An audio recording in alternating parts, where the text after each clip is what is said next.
Hi guys, how are you? Yep, I'm drinking juice from a non-drinking container. Okay, so today we are going to discuss. I hope that you're okay. Sorry. I hope that you're okay. I hope that you have been chill. Um, I haven't given you any homework so far but reading, so I hope that you have been reading because I'm going to assign you later, questions, and I'm going to give you specific numbers of chapters to find the answers. So I hope that you are ready for that. Keep reading. Okay, so today we are going to discuss the questions that are going to be in your test on Friday. On Friday, you are going to have a test and you have to study these questions that you were supposed to send me. Not everybody sent them, and not everybody has the points, I guess. You were supposed to send it more than a week ago. So we're gonna discuss the questions. A lot of people has them. So if you have them, were the questions, the random questions that I gave in the story, where in the world is the universe? I gave you questions in every one of the videos and you copied them in the notebook. Those are the questions that we are going to discuss today. So you can copy, you can go and check from the questions and the answers that you made. You can go and check, and if not, you can just copy these questions and these answers. No problem, right? Okay. Um, Give me a second. My music is too loud, I guess. Give me a sec.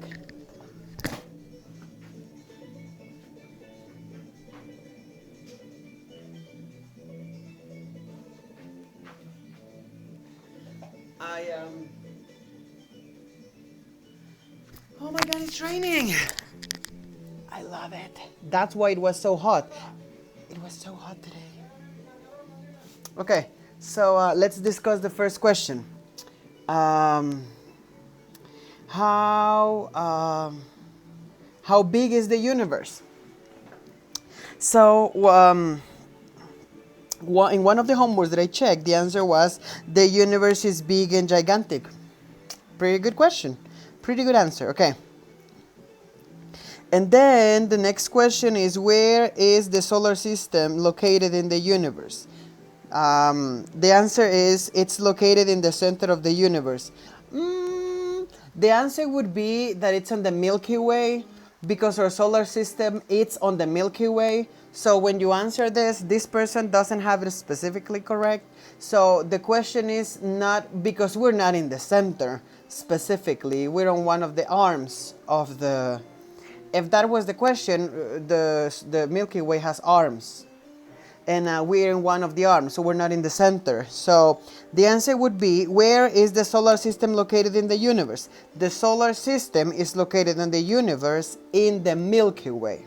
That would be the answer. And then, what are the revolutions on Earth? Okay, so revolutions are the number of times the Earth goes around the sun. That is a revolution, when the Earth goes around the sun. If you remember, we go around the sun for a year. It took us a year, 364 days and a half years to go around the sun. And then we go around ourselves in our axis in 24 hours. Later we have, what does the gravitational force or gravity does to you? Okay, so the gravitational force keeps you on the earth. This person wrote, stops us, gravity stops us on the earth. Kind of, like it keeps you on the earth. It doesn't let you fly. That would be another answer. It doesn't let you fly away. It keeps you on the earth. Then you have, how does day and night happen? This person wrote, the earth goes around the axis in the revolution in 24 hours. When we see sunlight, we have day, and when we don't, we have night. That's a pretty good answer. Remember that we go in our axis around ourselves in 24 hours. So when we get in front of the sun, we get day, and when we don't, when we are in the other way, we get night. That's why sometimes if you have relatives in Spain, when you call them, they say that if it's night in here, it's day over there, and it's the opposite. If it's day in here, it's night over there, because we are in the opposite side. So day and night happen because we go around our axis. That could be a short answer. What is the importance of the axis in day and night? This person wrote, the axis is important because it rotates the earth around the sun, and we have the day, that is the light of the sun, and the night is when we see the moonlight. Kind of. The axis is important for us. Let's imagine that this is planet Earth, okay? And this line over here is our axis. So if we didn't have an axis, that because of the axis, we do this, okay? We don't do this, or this, or this. See how crazy the world would be if there wasn't an axis? Because of the axis, because of the line that is in the middle, we go like this all the time. We don't go from anywhere like this, okay? So let's imagine if I was the sun, right now in this part it's day and this is night. And we turn around, right now this is day and this would be night. So the axis keeps us rotating on one place and don't let us go crazy in the universe. If it wasn't for the axis, we would rotate like crazy in the universe, and that wouldn't be good. Then we have, what would happen if we didn't have an axis? The earth and everything in the earth would move in disorder. Excellent. I said crazy, but disorder is amazing. How does season work? They are caused by the tilt of the Earth's axis and the revolution around the sun. This is a pretty professional answer. Okay, so if you remember the axis, and if I was the sun, sometimes the axis does this, closer to the sun, and we have summer. But if it does this, farther from the sun, like it tilts a little, the planet. So if this is our planet, and this is the axis, sometimes it does this, and sometimes it does this. When the planet does this, it's closer to the sun, we have summer. But when it does this, and is farther from the sun, we have winter. So how does season happen? Seasons happen because sometimes we are close to the sun because of the axis, and sometimes we are far from the sun because of the axis. That would be a pretty accurate answer. Concept of the moon would be the next. It's a heavenly body that reflects the sunlight. Actually, the moon can also be a natural satellite or the world's natural satellite. And it doesn't have light by itself. It has to reflect the light of the sun. That's another good one. Then we have the moon has phases like full moon, crescent moon, depending on the sunlight that it receives. Excellent. Then we have describe the differences between asteroids and comets. So comets orbit around the sun and asteroids orbit around the sun. Okay, I'll get the book and we'll clarify this because I always get confused too.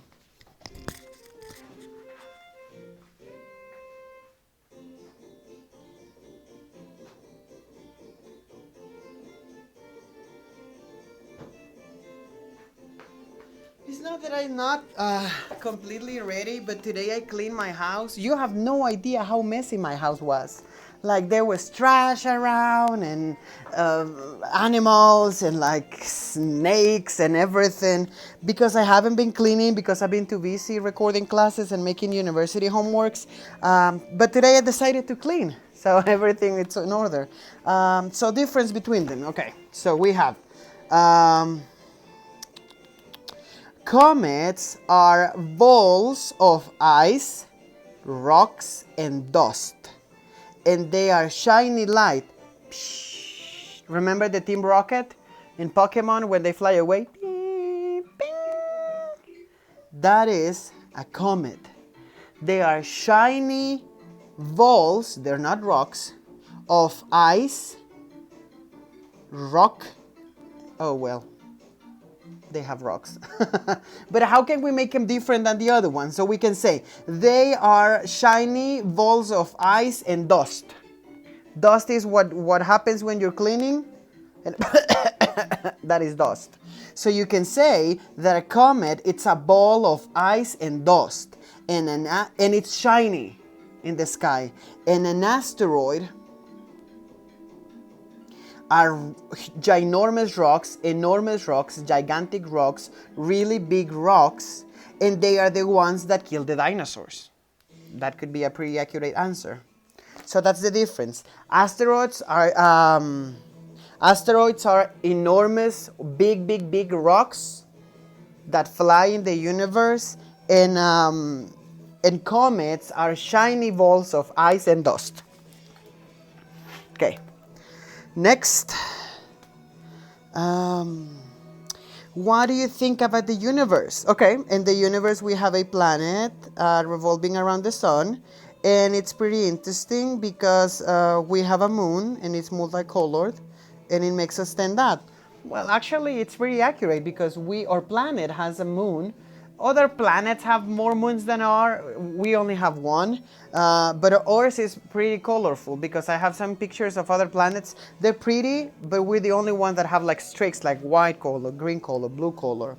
And then, do you believe, and this is the last question, and this is coming in your test for sure, do you believe in life in another planet? And this person wrote, not because they don't have oxygen and you could not live, and maybe they don't have water. So another person wrote that she didn't believe in life in another planet because she doesn't have proof, and it would be really difficult to live in there. But this is an open answer. I choose to believe that there is life in another planet because God is so big, and I don't think that He made us to be alone. I think that He made somewhere some other beings that are talking like us right now and having classes, and maybe they're in quarantine too. So I choose to believe that there is life in another planet, but that's something personal. So that was today's discussion. That was for your assessment on Friday. I hope that you have sent all your homeworks, and if you haven't, pretty soon you are going to get a list of all the homeworks that you haven't been doing, so you can complete them. Obviously, you're not gonna have all the points if you didn't do them on time, but I congratulate everybody that has been doing their homeworks on time. I miss you guys a lot. I never thought that I would that I would miss you so much. You're always hugging me, and you're always telling me nice things, and maybe this would be cheesy, but for me, you're my babies. Because you're the smallest ones. I do 4th grade, 5th grade, and 6th grade, and you're the ones that are always hugging me and receive me in the door, and I just miss you a lot, guys. So I hope you're okay, and I really hope that I could see you soon. See you, guys.